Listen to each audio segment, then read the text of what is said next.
They say money solves everything. Fred Martinez believed that too, right up until the moment his 12-year-old daughter had 3 days to live, and every dollar he'd ever made became worthless. But a black girl named Tina, who slept in a downtown shelter and owned nothing, was about to teach him something the world's best doctors didn't know. Sometimes the cure isn't in the medicine. It's in the person brave enough to stay when everyone else has given up. The phone call came at dusk. Fred Martinez was standing in his glass-walled office, 40 floors above the city, negotiating a transatlantic port expansion that would reshape global shipping.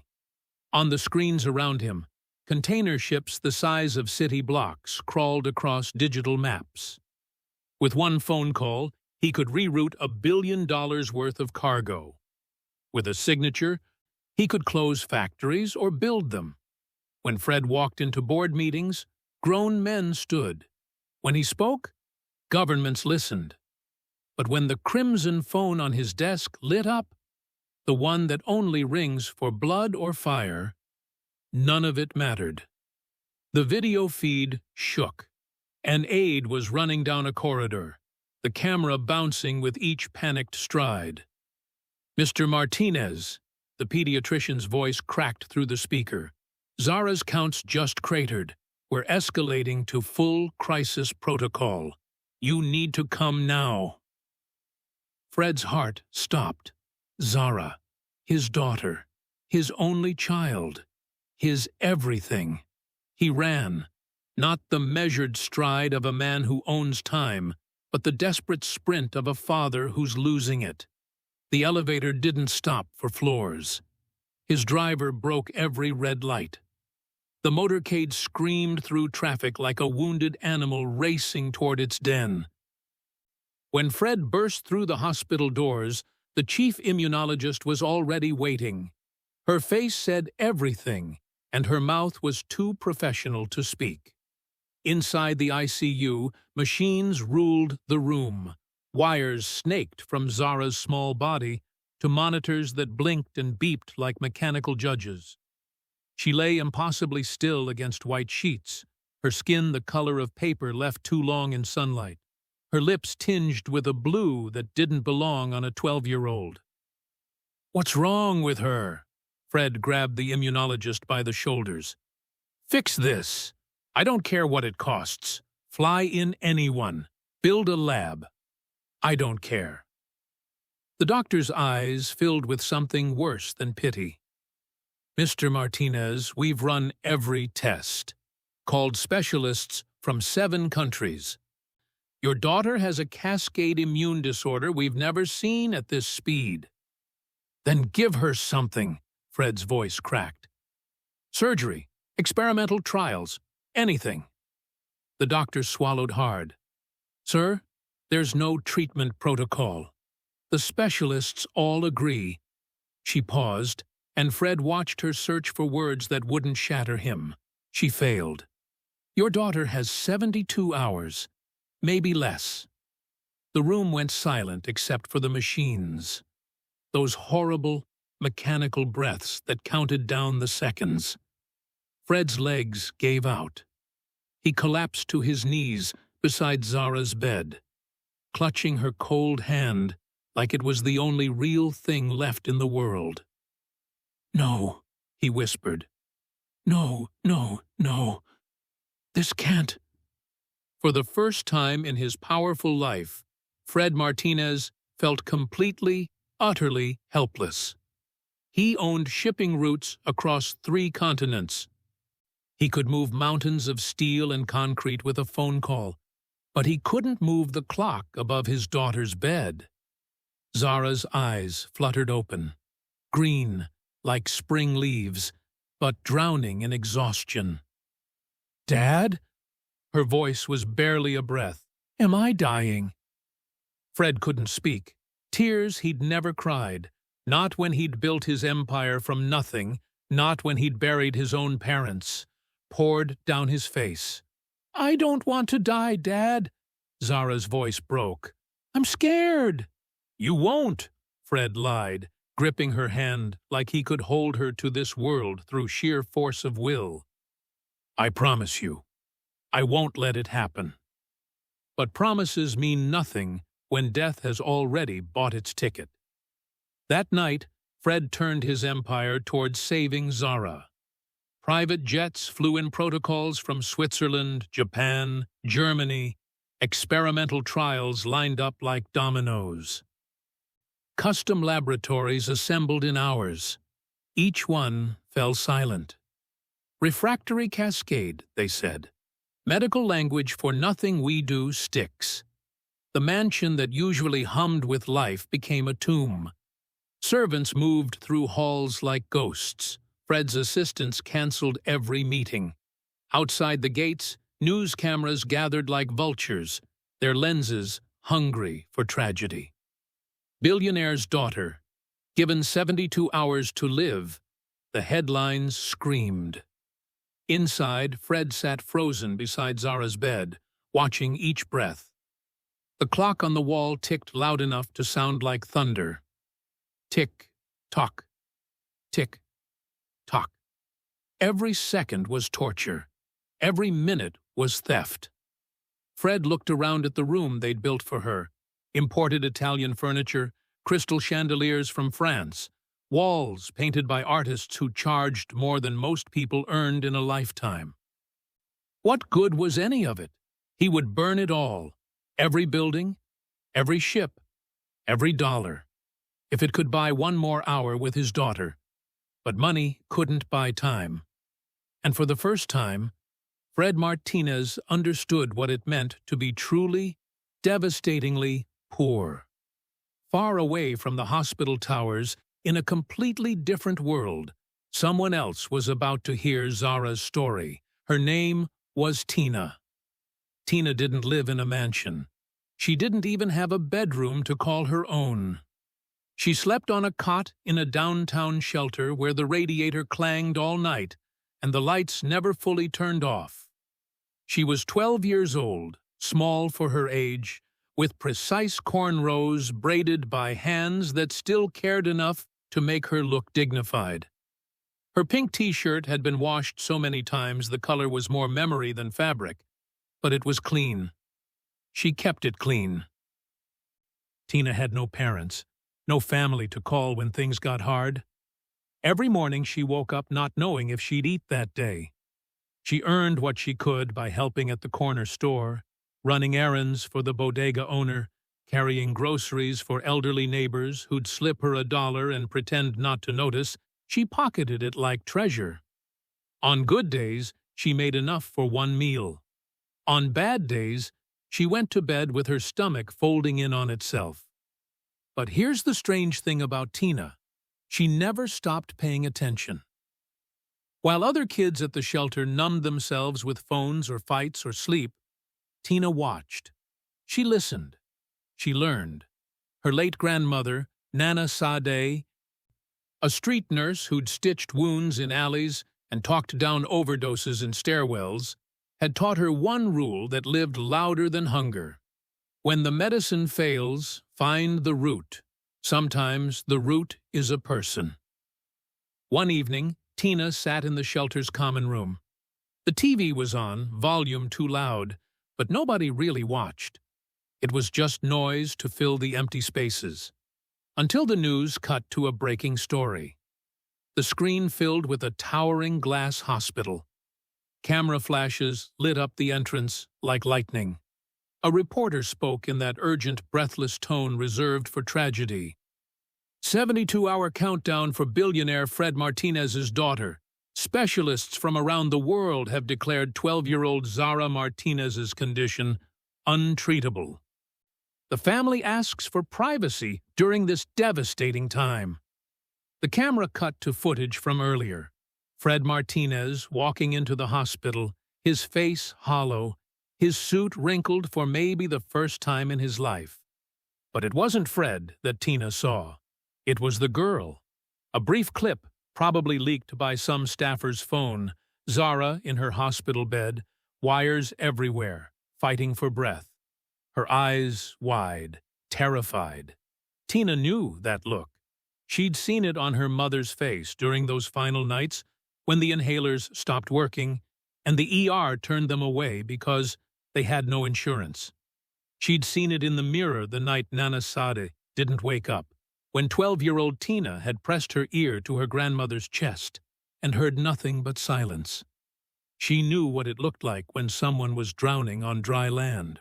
Tina's hands curled into fists on her lap. A woman sitting next to her, Ms. Carolyn, one of the shelter's caseworkers, noticed. "Terrible, isn't it?" she said softly. "All that money can't save her." "It's not about money," Tina said, her voice quiet but certain. Ms. Carolyn looked at her. "What do you mean, baby?" "She's scared. Look at her eyes.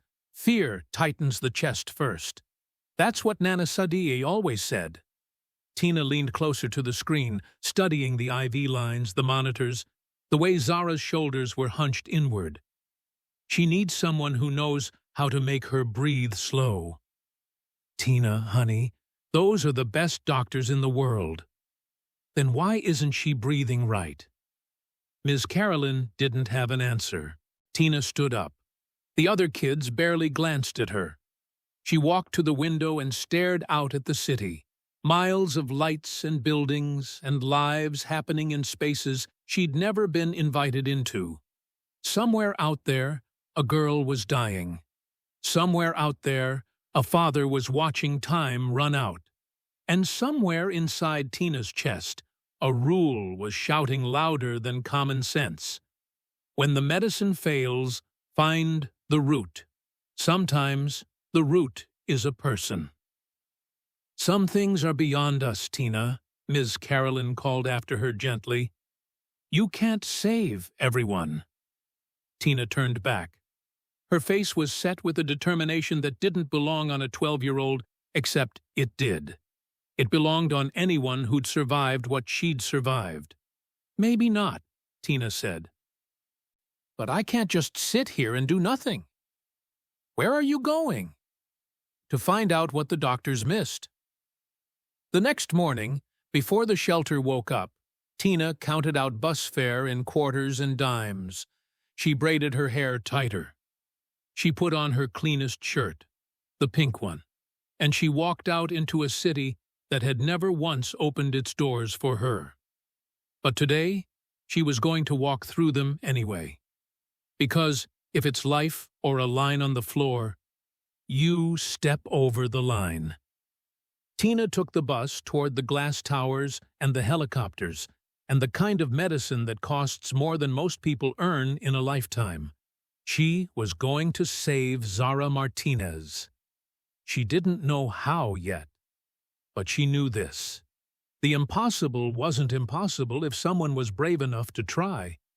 The moment Tina's hands touched Zara's shoulders, three things happened at once. Zara's monitors ticked half a point toward stability. Fred's mouth opened in shock, and two orderlies burst through the door with security badges raised like weapons. "Step away from the patient," the larger one barked. "Now!" Tina didn't move. She kept her eyes on Zara, counting softly. 2 in, hold, 4 out, again. I said, "Step." "Let her finish counting." The voice cut through the room like a blade. Everyone turned.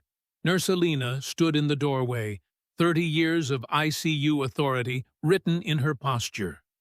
She wasn't tall, but she didn't need to be. She pointed at the monitor. "Look at the numbers. Whatever she's doing is the first thing that's worked in 12 hours. The orderlies hesitated. Fred's hand came up. "Wait." Tina guided another breath.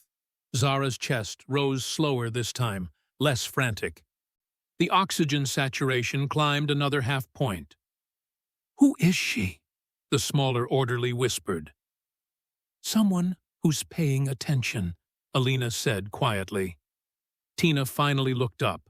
Her eyes moved across Zara like she was reading a language no one else could see. The swollen wrist beneath the IV tape. Too much fluid. Too fast. The rasp on each exhale, not just from the disorder, but from something irritating the airways. And beneath the sharp hospital antiseptic, there was something else, something that didn't belong. "Do you smell that?" Tina asked. Fred stepped closer. "Smell what?" "Cinnamon. Faint, but it's there."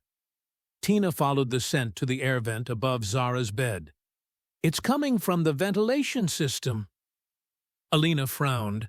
She moved to the vent and inhaled. "She's right. Since when do we have—" Her eyes widened. "The wellness diffusers. Facilities installed them yesterday." "Wellness diffusers?" Fred's voice sharpened. "In an ICU?" "New hospital-wide initiative," Alina said, already pulling out her phone. "Supposed to reduce patient stress. Aromatherapy." She looked at Tina. "Why does it matter?" "What changed in this room in the last 24 hours?" Tina asked, her voice steady despite the adult eyes boring into her. "Before she got worse?" The doctors exchanged glances. One pulled up a tablet, scrolling through notes. "Vitals destabilized approximately 18 hours ago. Rapid acceleration of inflammatory markers." "Right after the diffusers went live," Alina breathed. Fred was already moving toward the door. "Then shut them off. Rip them out. I'll buy the entire company and burn every unit if I have to. Mr. Martinez." A woman in a gray suit appeared in the doorway, flanked by two men in identical suits. "Risk management. We can't simply remove hospital equipment without proper protocol. There are liability considerations, regulatory—" "My daughter is dying," Fred snarled, "which is precisely why we must follow procedure.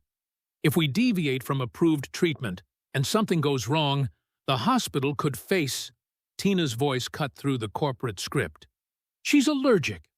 Everyone turned. "Zara's allergic to something in that scent. I can see it. Look." Tina gently lifted Zara's hand, turning her wrist toward the light. "Swelling under the tape. Her body's trying to fight something off, but the trigger keeps coming through the air. It's not just the disease anymore. It's the room." Fred looked at his daughter's wrist, at the subtle inflammation he'd been too terrified to notice, and something in his chest cracked open. Alina was already at the wall panel. "I'm killing the diffuser in this room. Now." "Nurse, you don't have authorization." "Then fire me." Alina flipped the switch. The faint hum from the vent died. She pulled out her phone and called facilities. "This is ICU 7. I need an emergency duct purge. Full system flush. I don't care about the schedule. Do it now." Tina watched Zara carefully. Her breathing eased, but only slightly. The storm inside her was still raging. "It's not enough," Tina said softly. "The damage is already done. Shutting off the trigger helps, but her immune system is still in overdrive. She needs something to break the inflammation." "That's what the immunosuppressants are for," one of the doctors said. "They're not working." Tina's voice was gentle but immovable. "You said so yourself. Refractory cascade, right? Nothing sticks." Silence. Fred's voice was raw. "What are you saying?" Tina closed her eyes, and for a moment she was somewhere else. A rooftop years ago, surrounded by raised garden beds and her grandmother's weathered hands brewing tea from leaves that grew wild along a trellis. Nana Sade's voice in her ear. "When the body is on fire, put water at the root.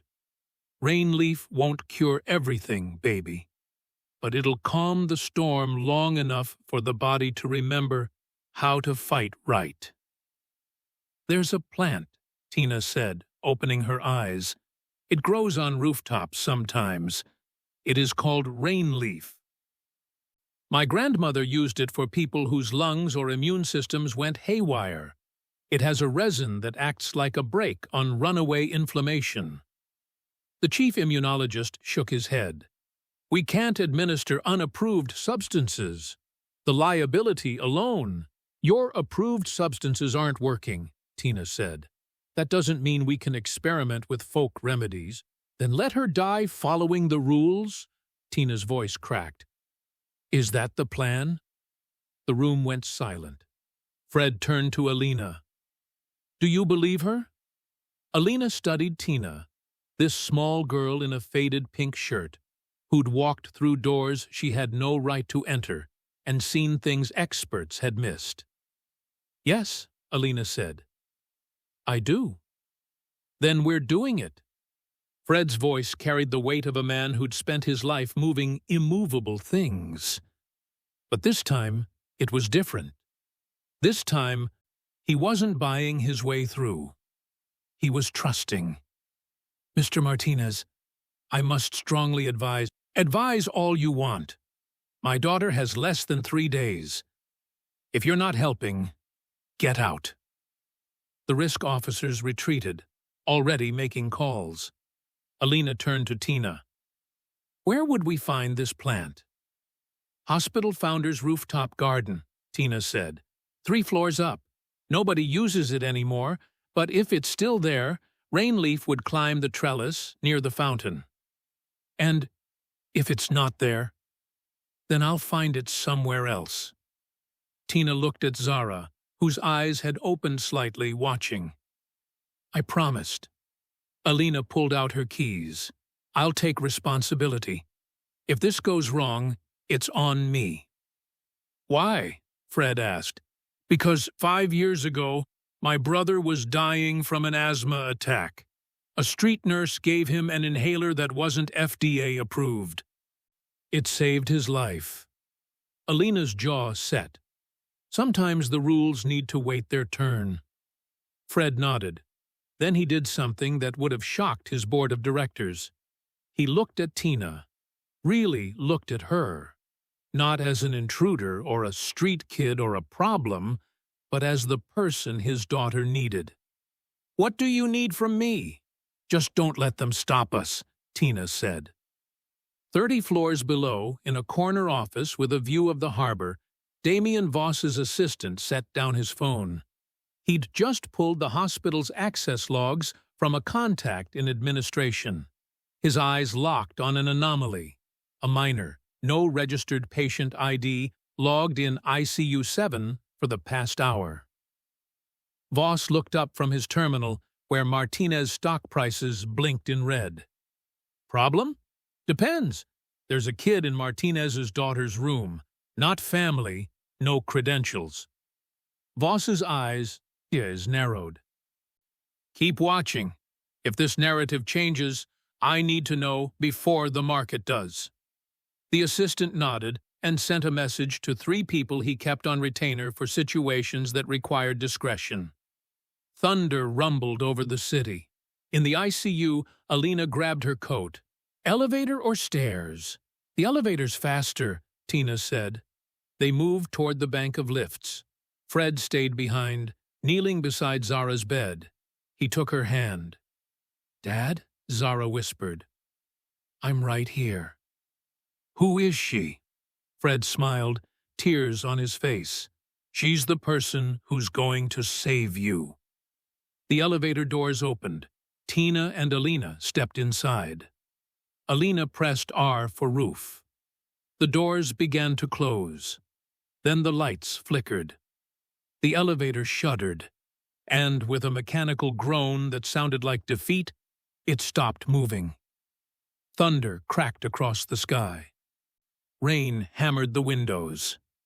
Alina hit the emergency button. Nothing. Tina looked up at the dead display panel, then at the stairwell door at the end of the hall. Come on, she said. They ran. The stairwell door slammed open against the rooftop wall. Wind hit them like a fist, cold, wet, carrying the smell of rain and rust. Tina stepped out first, her pink shirt already soaking through. The rooftop garden was a graveyard of good intentions. Raised wooden beds sat weathered and splintered, soil long turned to mud. A fountain stood dry in the center, its basin cracked, filled with dead leaves and rainwater. Graffiti sprawled across the back wall. R.I.P. to dreams that don't pay rent. "Tina!" Alina shouted over the wind. "Are you sure?" "There," Tina pointed, along the eastern wall, clinging to a rusted trellis like it had been waiting. Rainleaf climbed toward the gray sky. Its leaves were broad and dark green, beaded with rainwater that caught the distant lightning like tiny mirrors. Tina ran to it, dropping to her knees in the mud. Her hands moved carefully, reverent. She whispered as she worked, words Alina couldn't quite hear, numbers, proportions, a rhythm that sounded like prayer. 3 leaves per dose, mature ones, not new growth. The resin collects on the underside. Tina's voice steadied as Nanasede's training took over. "You'll see it shine different when the light hits." Alina pulled sterile gloves from her pocket and knelt beside her. She held out a small pair of medical scissors. "Show me which ones." Tina pointed. Alina cut. 3 leaves, precise and clean. Lightning cracked across the horizon, far enough to be beautiful instead of dangerous. 3 floors below, Zara's monitors wobbled. Fred's hand tightened on hers. "Stay with me, sweetheart." Her eyelids fluttered. "Tired, Dad?" I know you are." His voice cracked. He grabbed the picture book from her bedside table, the one she'd loved when she was 6, with the rabbit who was afraid of the dark. He opened to the first page and began to read, not because it would cure her, but because it was all he had left to give. His voice filled the room, steady, present, a father with nothing left but his love. Back on the roof, Alina and Tina worked in the corner, where the hospital's service shed provided shelter from the rain. Alina produced a compact medical hot plate from the supply bag she'd grabbed. Tina found a steel measuring cup, small enough to be precise. 1 cup of water. Boil, then reduce heat, Tina murmured, watching the steam rise. Add the leaves. Steep for exactly 3 minutes, not 4. Nana said 4 breaks the resin structure. Alina set a timer on her watch. Thunder rumbled closer. The rain hammered the shed roof, but inside, the water bubbled gently. The leaves released their essence, green gold, faintly luminescent in the dim light. The air smelled like earth and rain and something ancient. "Now we strain." Tina pulled sterile gauze from Alina's kit. They poured slowly, catching every drop. Alina drew the liquid into a syringe with hands that had delivered 1,000 medications, but never one that mattered this much. She checked the measurement twice, capped it, held it like it was made of light. "Ready?" she asked. Tina nodded, though her hands trembled slightly. "Ready." They walked back through the rain, through the stairwell that echoed with their footsteps, through the hallway where orderlies and doctors watched them pass with expressions caught between hope and horror. Tina whispered under her breath the whole way, practicing the count. 2 in, hold, 4 out, 2 in, hold, 4 out. When they entered the room, Fred looked up from the storybook. His eyes found Alina's, then Tina's. "We have it," Alina said simply. Tina moved to Zara's bedside. She knelt slowly, settling into a position that felt both ancient and necessary. Her hands light on Zara's shoulders, her eyes level with the dying girl's gaze. The image from the news, the photo that would later circle the world, captured this exact moment. A black girl in a faded pink shirt, kneeling beside a white girl wrapped in hospital blankets, their foreheads almost touching. Behind them, a man in an expensive suit with his mouth open in wonder, and beside them, a nurse preparing to break every rule she'd sworn to follow. "Hi, Zara," Tina said softly. "Remember me?" We're going to do 3 breaths together. Can you do that? Zara's eyes found her. Barely a nod. Okay. 2 in. Tina inhaled, modeling it. Zara followed, shaky, but there. Hold. They held. 4 out. The exhale, slow and deliberate. Alina uncapped the syringe. Starting now. She pushed the plunger slowly, the golden-green liquid entering Zara's IV line. Tina began to hum, low, steady, the anchor tone Nana Sade had taught her. The note that said, "You're not alone, I'm counting with you. We're breathing together." Fred's knuckles went white on the bed rail. He didn't breathe. Couldn't breathe. The monitors continued their mechanical rhythm, uncaring about prayers or promises or street remedies. 1 second. 2, 5, 10. Nothing changed. Tina kept humming, kept counting breaths.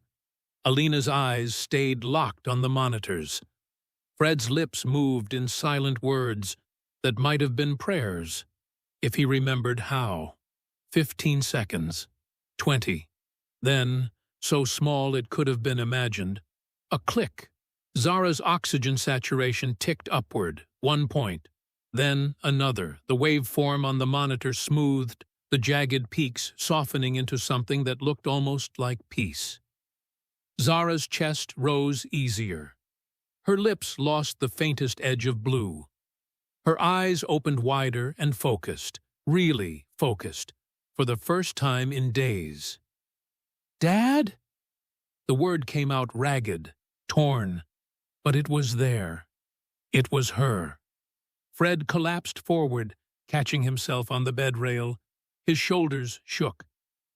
The sound that came from him was half laugh, half sob, all relief. "I'm here, baby. I'm right here." He pressed his forehead to her hand. "You're okay. You're going to be okay." Alina's hand went to her mouth. Tears streamed down her face, but she was already moving, checking vitals, adjusting monitors, her training taking over even as her heart broke open with joy. Tina stayed kneeling, still humming softly, until Zara's eyes found hers. "Thank you," Zara whispered. "You did the work," Tina said. "You just needed someone to count with you." Alina pulled out her tablet, her fingers flying. "I'm documenting everything. Exact time, dosage, preparation method, response timeline." She looked at Tina. "I need you to tell me exactly what you did, every detail." "Why?" Tina asked. "Because if this works, when this works, other people will need to know. We write it down exactly as it happened. No magic, just medicine that someone remembered when we forgot." Tina nodded and began to speak, precise and clear, while Alina typed every word. 30 floors below, Damien Voss stared at his phone. His assistant had just sent him a photo, leaked from a nurse's phone, already deleted, but not before he'd captured it. A street kid. A folk remedy. A billionaire's daughter breathing easier. If this story got out the right way, Martinez would look like a humanitarian. Stock would soar. Voss's short positions would crater. He made 3 calls. Quiet people who specialized in controlling narratives. "I need this contained," he said. "The kid, the nurse, the treatment, all of it. Clean the story before it spreads." "Understood," came the reply. "We'll handle it." An hour later, Tina stood at the window, watching the storm break apart over the city. Behind her, Zara slept. Not sedated, just tired from living. Fred sat beside his daughter, holding her hand like he'd never let go. Alina's phone buzzed. She read the message, and her face went pale. "What is it?" Fred asked. She turned her screen. A news alert, already viral. unapproved substance administered in Billionaire daughter's ICU. Questions raised about protocol violations.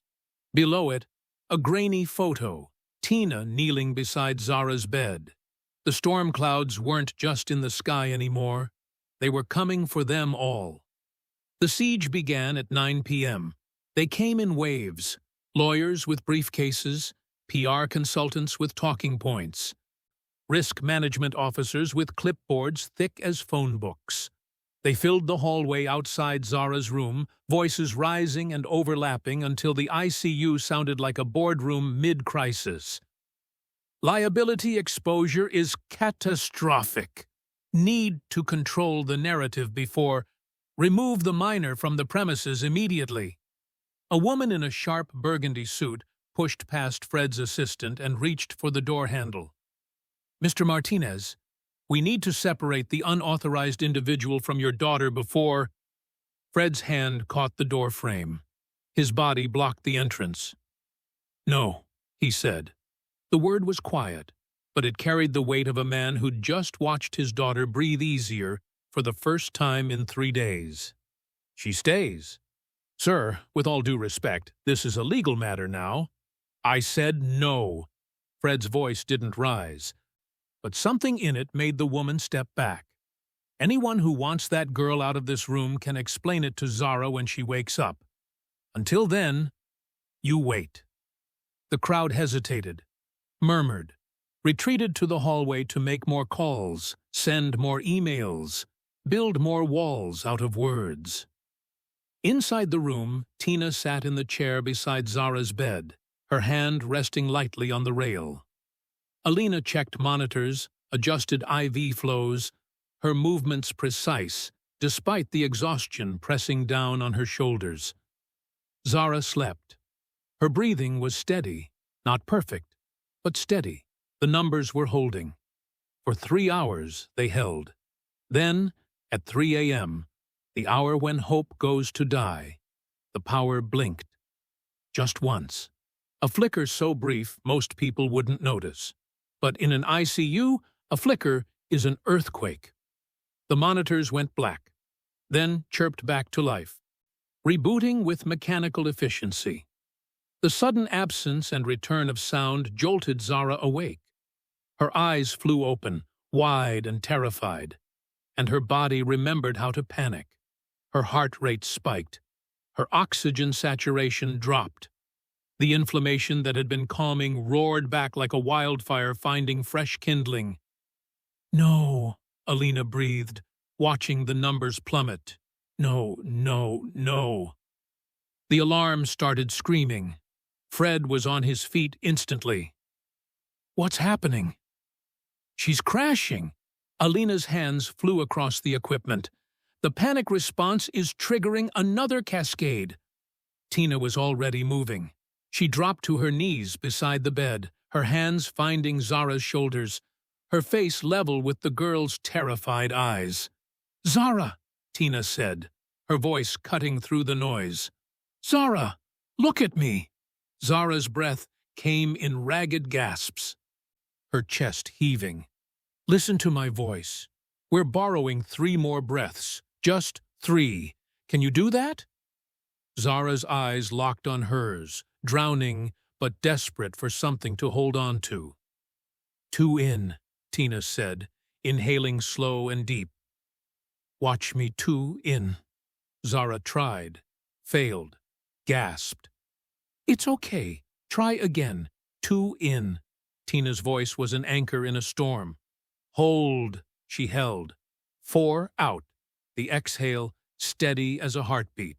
Zara followed, shaky and broken, but she followed. Tina pressed her forehead gently to Zara's. Again, 2 in. They breathed together, and Tina began to hum, that low, steady note that said, "You're not alone." "You know what I saw on that roof?"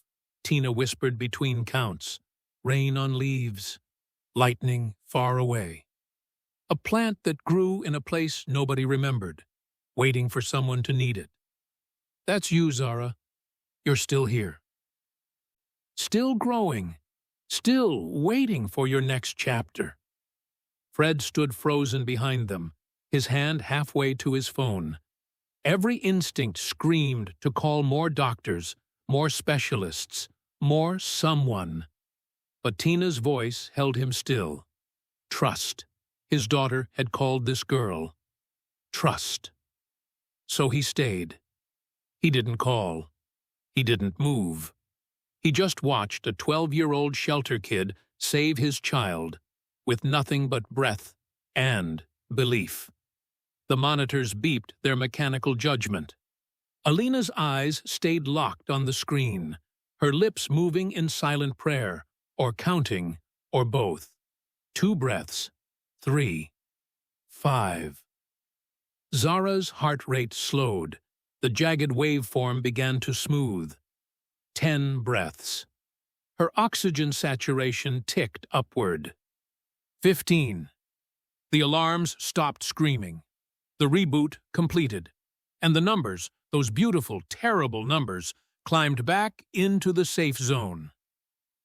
Zara's eyes fluttered closed, not from unconsciousness, but from exhaustion. Real, human exhaustion. The kind that comes after surviving. Alina's shoulders finally dropped.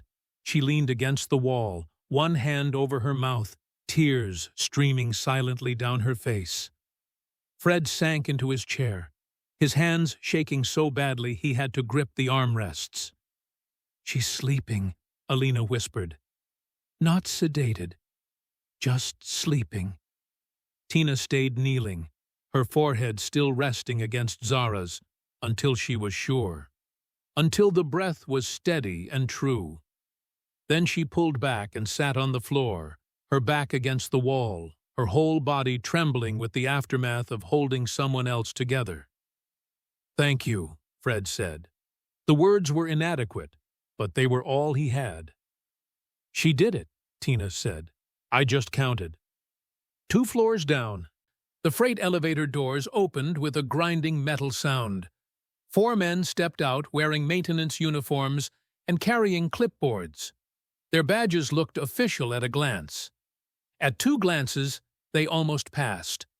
But Marcus, the night janitor who'd worked this hospital for 17 years, knew every maintenance crew by face. These weren't them. He pulled out his phone and sent a group text to people who mattered. "Something's wrong. Freight elevator. Fake badges." Within 3 minutes, a quiet army assembled. Rosa, the night nurse who'd held the stairwell door during the rooftop run. James, the security guard who'd lost a niece to a medical error and swore never to look away again. And Ms. Carolyn, Tina's social worker, who'd followed the news alerts and taken a taxi across town because she knew that girl would need someone. They met the men at the ICU entrance. "Can I help you?" Rosa asked, her voice professionally pleasant, her body blocking the hallway. The lead man smiled. "Routine maintenance check. Won't take long." "At 3 a.m.? James stepped forward, his hand resting casually on his radio. "That's odd. I didn't see a work order." "It's urgent. System diagnostics." "Then you won't mind if I verify your credentials?" James pulled out his phone, camera open. "For the log." The man's smile faltered. "That's not necessary. Hospital policy." Rosa's phone was already up, recording.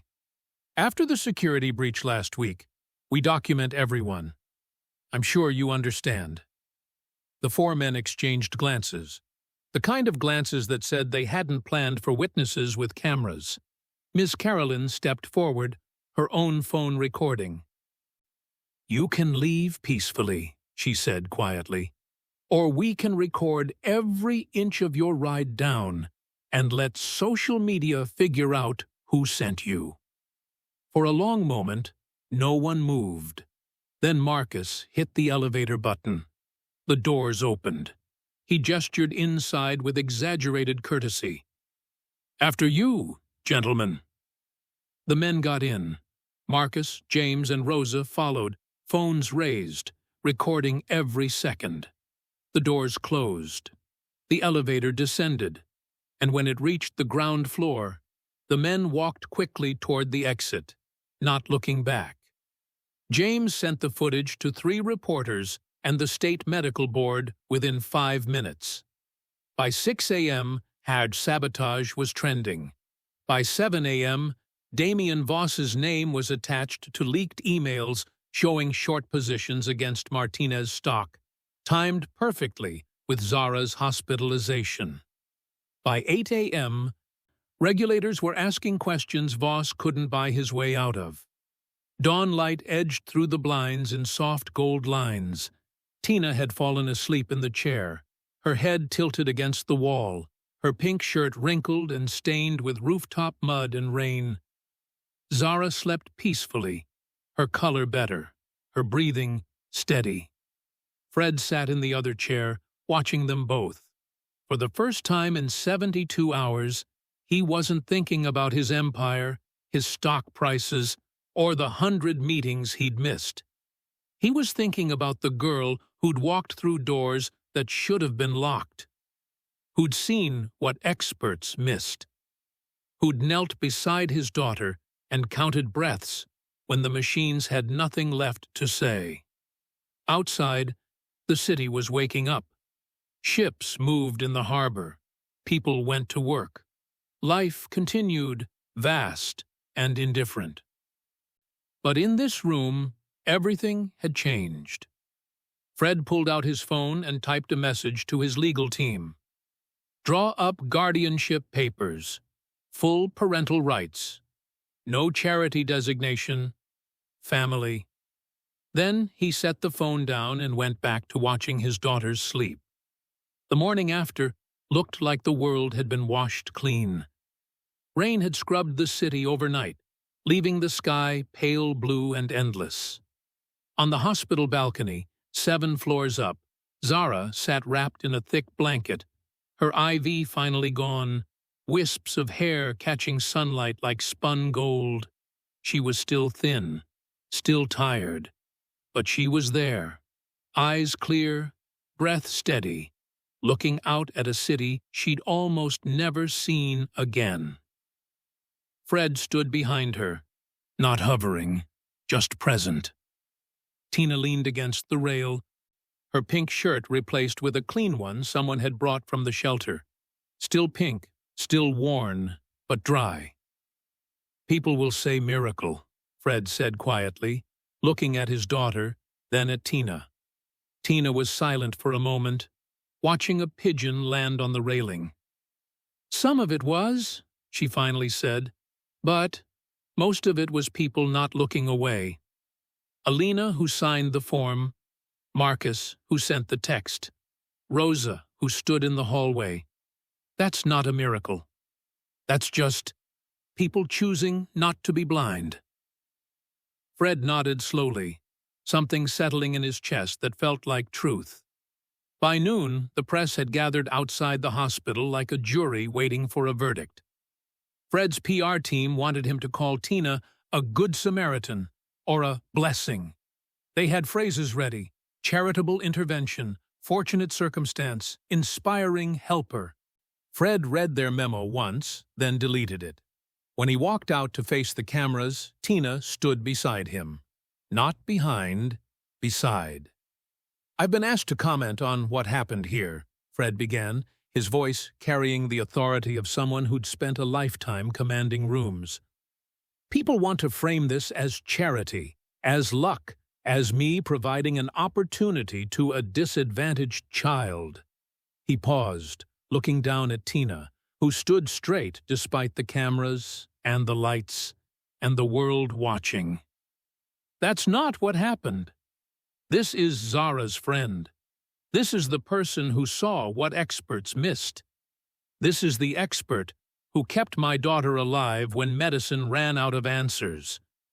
He looked directly into the nearest camera. Tina didn't need my permission to save Zara. She needed my trust. And the only miracle here is that I was smart enough to give it.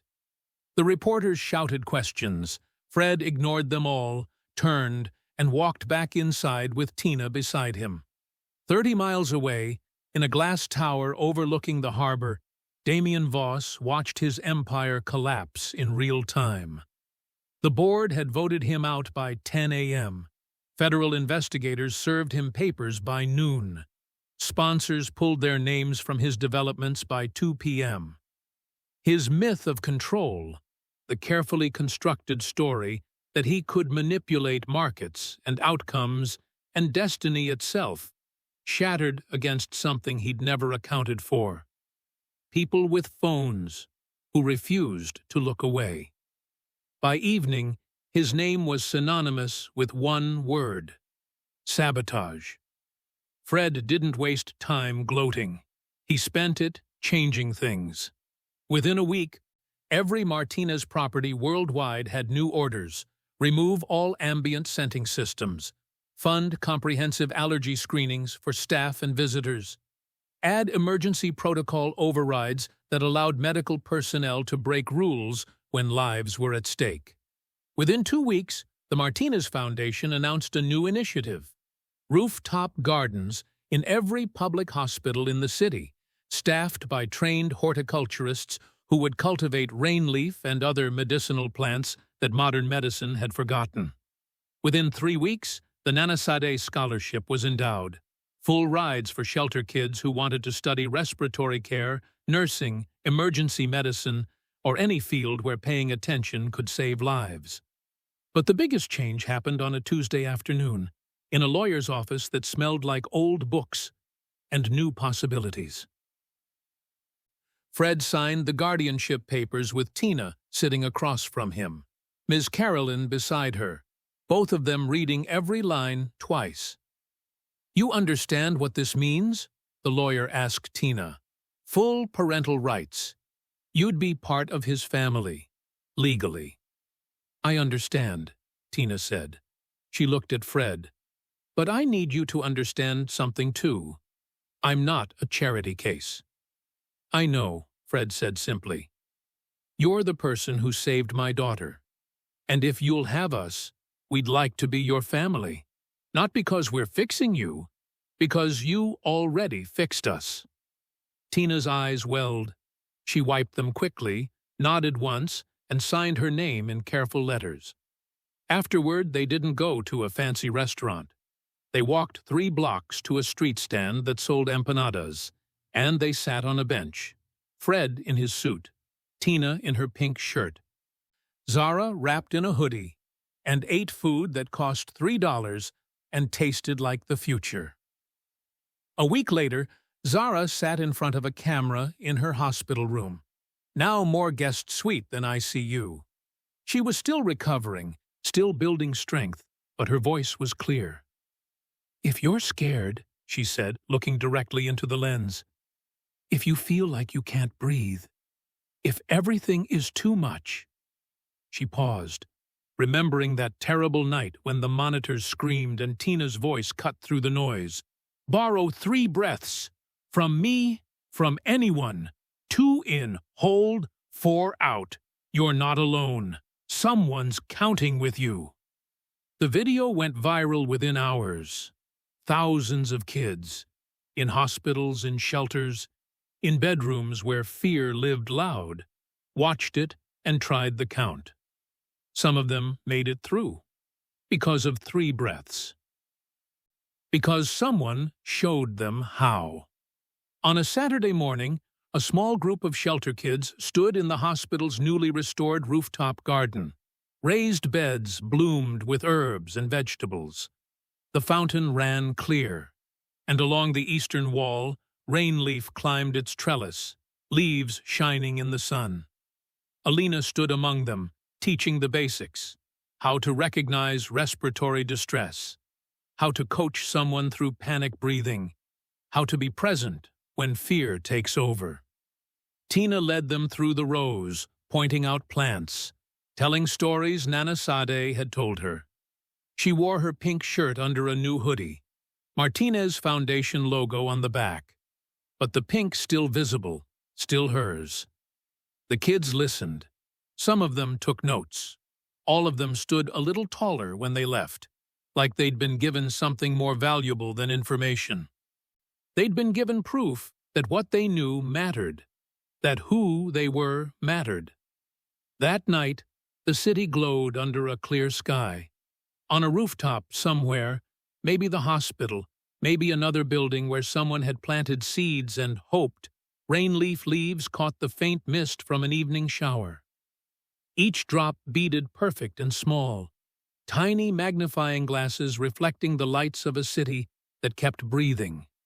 And in an apartment that was still too big and too quiet, but slowly filling with the sound of two girls laughing over homework, Fred stood at the window and looked out at the skyline. Ships still moved when he called. Cargo still flowed. His empire still functioned. But from then on, so did gardens. So did breath counts taught in shelters and hospitals and schools. So did a rule that lived louder than money. When medicine fails, find the root. Sometimes the root is a person. Somewhere in the city, a kid hummed the anchor note. And somewhere else, another kid heard it and breathed easier. The impossible had happened. And it kept happening, one counted breath at a time.